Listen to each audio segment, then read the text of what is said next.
Vincent Squillante could rightly be considered a man who made history before his own eyes.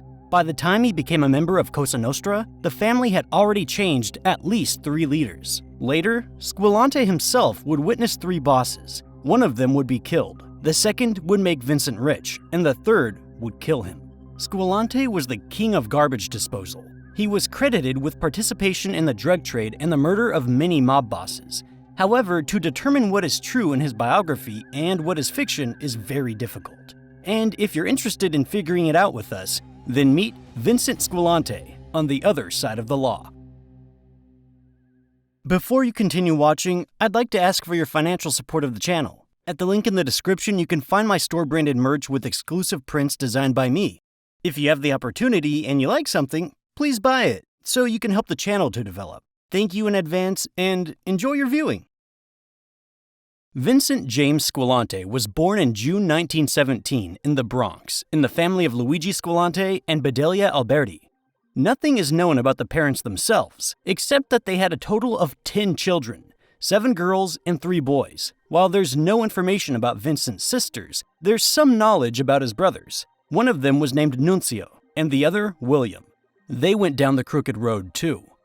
It's hard to say exactly when Vincent took a wrong turn and joined the mob. On this account, there are 2 versions. According to one of them, it just happened naturally. Frank Scalise himself called the guy to work for him. For some time, he headed the Gambino family, one of the 5 families that control the organized crime in New York. Anyway, Vincent joined a gang affiliated with the family around the ages of 16 to 20, where he worked on Scalise's crew. In the early 1930s, when Vincent Mangano ousted Frank as the Gambino's boss, Albert Anastasia became the deputy boss. This man would play a far-reaching role in Squillante's life, but no spoilers for now. Mangano and Anastasia didn't get along with each other very well. So one day, this feud ended in an inevitable outcome for one of them. In April 1951, Mangano disappeared without a trace. It was rumored that he became part of the foundation of an apartment complex on Long Island. The body of his brother Philip, who disappeared with him, was found in southeast Brooklyn. He had been shot several times in the face and dumped in the salt marshes. Philip was buried in a closed casket. His nephew Vincent Greco made sure his uncle was remembered by a photo displayed in the funeral parlor. Both cases went unsolved. In 1968, one Jim Carr told Parade magazine that Vincent Mangano was lured to a house on Long Island and murdered, then ground up in a garbage truck and dumped somewhere. One of the killers, he said, was Squillante. However, there's no evidence that Squillante actually worked for the mafia as a hitman. Until 1951, it's not known exactly what he was doing. But definitely the heyday of his criminal career was during the reign of Albert Anastasia, who became the boss of the family after Mangano's disappearance. It was also in the early 1950s that Squillante found himself in the crosshairs of the law. He was charged with drug trafficking, extortion, and tax evasion, though only the latter was convicted. The court fined him $58,000, which he successfully paid off. And he paid it in an interesting way. Despite constant internal changes, the Gambino family controlled the garbage business, construction, and the harbor docks over the years. Squillante made a lot of money for the family in that he controlled much of the garbage business, especially on Long Island. He also shared control with Bernard Edelstein over the Teamsters Local 813 union, formed in 1951, whose roughly 2,000 members were self-employed garbage haulers working in New York City and on Long Island. The Jewish crook had worked for the union since its founding, manipulating the organization to his and the mafia's advantage. To pay court-ordered fines, Vincent allegedly imposed levies on transportation companies under his control. Simply put, he cleverly coerced his union members into actually paying for them to commit a federal offense. That's when the Federal Bureau of Narcotics registered Squillante as a primary target. Even though his main specialty, as you've come to realize, was union control and manipulation, especially in the garbage business. At a 1957 hearing of the McClellan Senate Committee on Organized Crime, FBN agent Joe Amato, one of the founders of the so-called Italian team, which was a 4-man group based in New York, said Squillante and his nephew Gennaro Mancuso were ringleaders of a secret society specifically designed to smuggle drugs. But the Bureau was never able to charge Vincent with trafficking illegal substances. A year later, at the same McClellan Senate Committee hearing, Squillante's activities in the garbage business were revealed.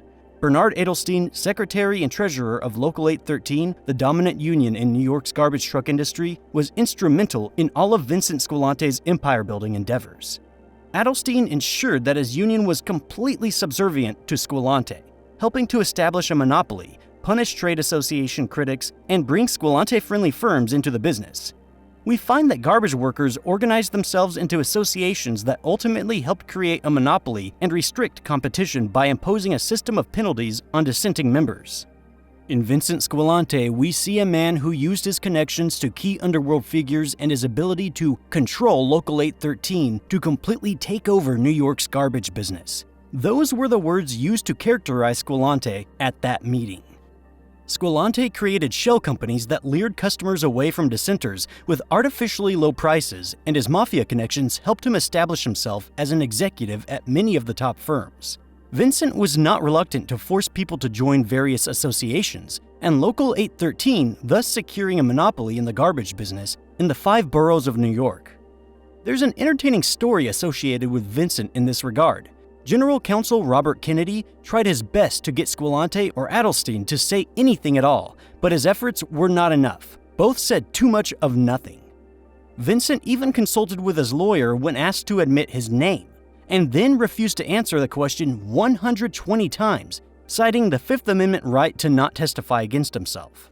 But let's not stray too far from the late 50s. In 1957, Frank Scalise, the former boss of the Gambino family, was murdered while buying peaches at a fruit store on Arthur Avenue in the Bronx.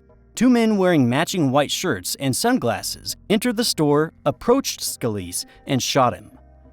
They then calmly walked out, got into a waiting car, and fled the scene without any problems, disappearing into the city traffic. This murder is also attributed to Squillante. Again, there's no evidence of his involvement.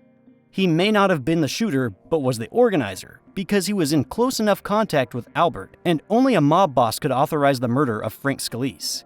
It was highly unlikely that Anastasia would trust an outsider to set up such an important murder, but someone close to him might. Vincent was also involved in Anastasia's murder, though not as an organizer, but as a witness, because he was with them on the day it happened. It was the same year, 1957, in October. It took place in the morning in a barber shop, where they both met. 2 armed men burst in and shot Albert. Only Squillante didn't do what we're told in mafia movies. He got up from his chair, shouted, "I'm out of here," and ran away. That's what barbershop worker Jean Weinberg told detectives when she testified after she unwittingly witnessed the killing.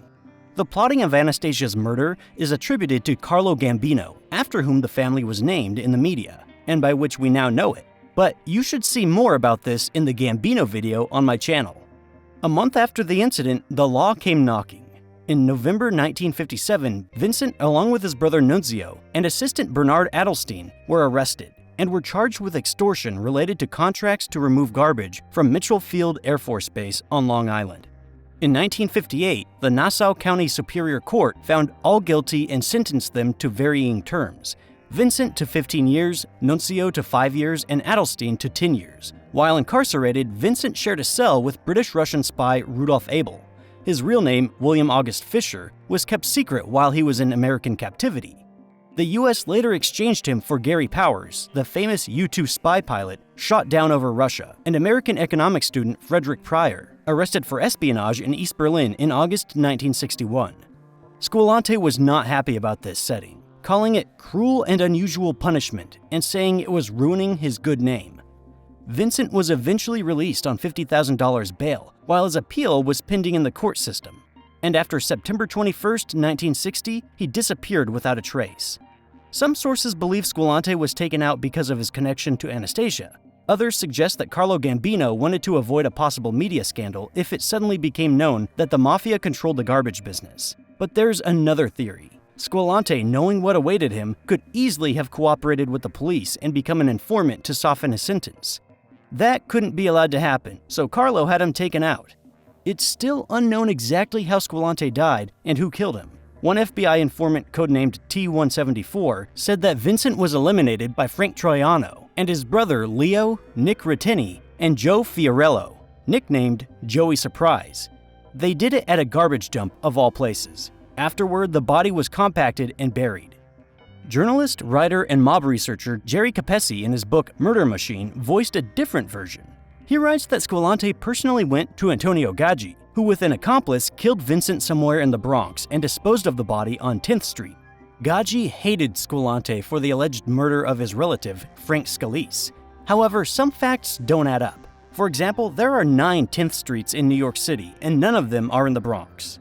There was also a tale going around for years that Squillante was invited to a party where, when he was drunk and helpless, he was allegedly attacked by a group of women, girlfriends, wives, mothers, or sisters of those he killed. They stabbed him and dismembered him and took the pieces to an unknown location. The life story of Vincent James Squillante once again confirms that having chosen the path of crime, you cannot reach retirement because death will always be following on your heels. And it doesn't matter who you are, a hitman for a mafia boss or a garbage king. The outcome is almost always the same.